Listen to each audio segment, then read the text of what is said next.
Indian premier league గురించి అందరికీ బాగా తెలుసు. ప్రపంచంలోనే రిచెస్ట్ లీగ్ ఏది అంటే అందరూ చెప్పే మాట ఐపీఎల్.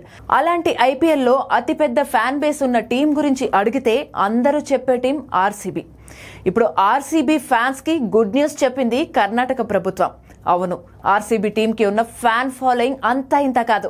ఇతర దేశాల ప్లేయర్లతో పాటు చాలా మంది రాజకీయ ప్రముఖులు కూడా ఈ టీం ని ఫాలో అవుతుంటారు.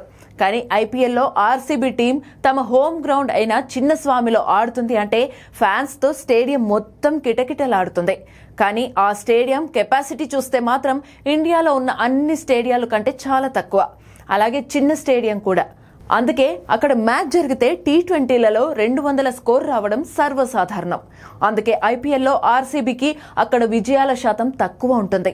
పైగా ఇప్పుడు ఆర్సీబీ ఐపీఎల్లో మొదటిసారి కప్ కూడా కొట్టింది. దీంతో ఆ టీంని ఫాలో అయ్యే ప్రతి ఒక్కరి ఆనందానికి అవధులు లేకుండా పోయాయి. ఇదే జోష్లో ఉండగా ఇప్పుడు కర్ణాటక ప్రభుత్వం ఆర్సీబీ అభిమానులకి మరో గుడ్ న్యూస్ చెప్పింది. బెంగళూరులో మరో స్టేడియం కట్టబోతున్నట్లు ఆ రాష్ట్ర డిప్యూటీ సీఎం శివకుమార్ చెప్పుకొచ్చాడు. ఈసారి మరింత పెద్ద స్టేడియం కట్టబోతున్నామని, దాదాపు 60,000 సిట్టింగ్ కెపాసిటీతో పెద్ద పెద్ద ఈవెంట్లు కూడా నిర్వహించేలా చూస్తున్నామని ఆయన పేర్కొన్నారు. అంతేకాదు, ఇప్పటికే దానికోసం 50 ఎకరాల ల్యాండ్ కూడా చూశామని ఆయన తెలిపారు.